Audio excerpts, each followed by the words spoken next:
Hi everybody, I'm Ed with Elemental Healing and welcome back to my series on our feelings about feelings. Today, we're going to be discussing anger and peacefulness. I'm glad that you're here for this next part of our journey through the feelings wheel.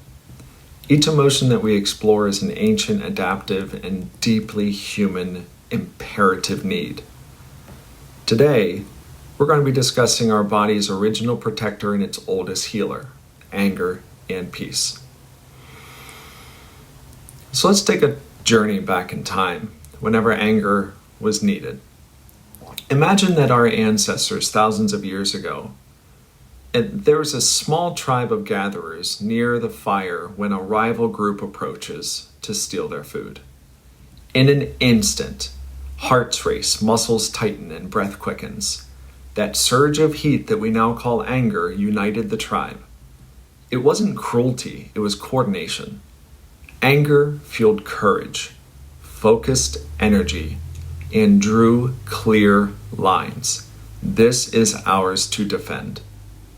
Without that instinct, we would not have protected territory, kin, or fairness.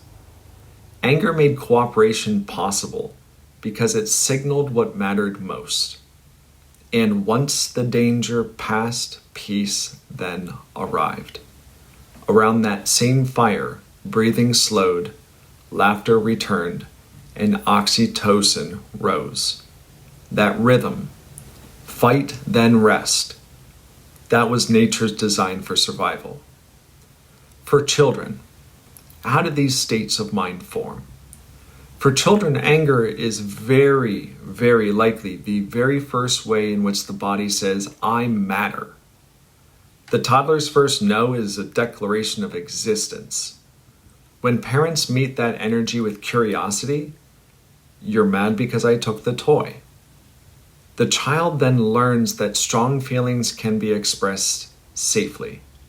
But when caregivers shame or punish anger, the child learns that boundaries equal rejection. Later in life, that can become people-pleasing or explosive rage. See, peace develops through co-regulation. When a caretaker rocks or hums or stays calm, the child's nervous system learns that the storm ends. This is where Dan Siegel's his connect and then redirect comes into mind. This is also where John Gottman, he found the same research and evidence in the science of trust, where repair begins only once both bodies calm enough to listen. Again, this is why biofeedback works so well. Modern misfires. See, there's a lot of old reflexes in this new world that are very problematic. Today, our bodies react to emails, traffic, or tone of voice as if they were once predators. The amygdala fires, cortisol rises, fists clench, jaws tense up, yet no one's attacking. We burn the same biochemistry that once saved our lives, but now it costs us our health.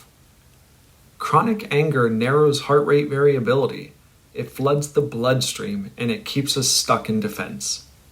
In rational emotive behavioral therapy, we remind ourselves, it isn't the event that upsets us, it's the belief in the event or the feeling about the feeling.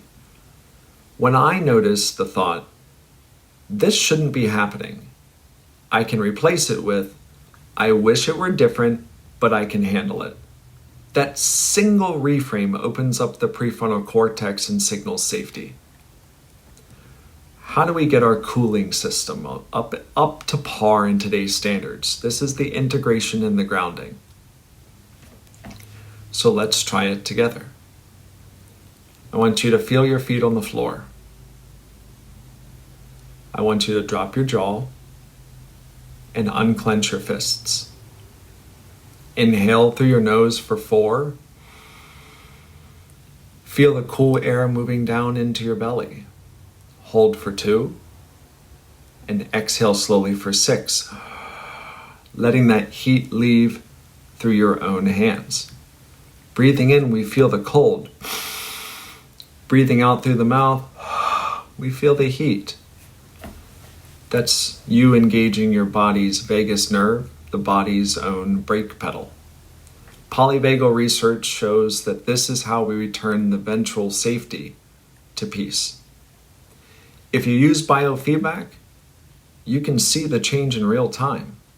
Heart rate variability widens, coherence returns.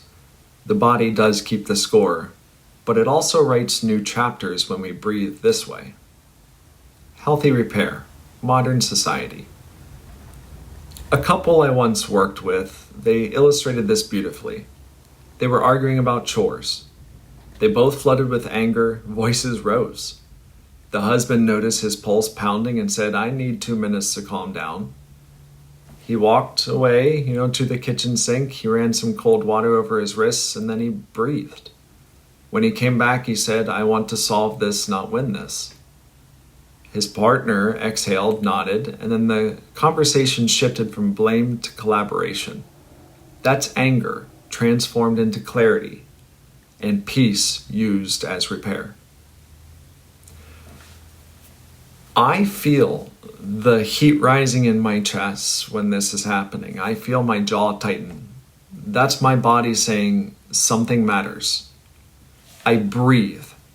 I relax my shoulders and I remind myself I can protect what's important without losing peace. The fire then cools. I'm still strong, but now I'm steady. This week, when anger visits, I want you to notice where it lives in your body. Name it before it names you. Take one cooling breath, then ask, what boundary is this trying to protect? When peace returns, whisper to yourself, the danger has passed. Each time you do that, you train your nervous system to trust the rhythm again. Now, in the next video, we're going to be exploring disgust and love, the instincts that tell us what to pull away from and what to draw near. I'll see you there.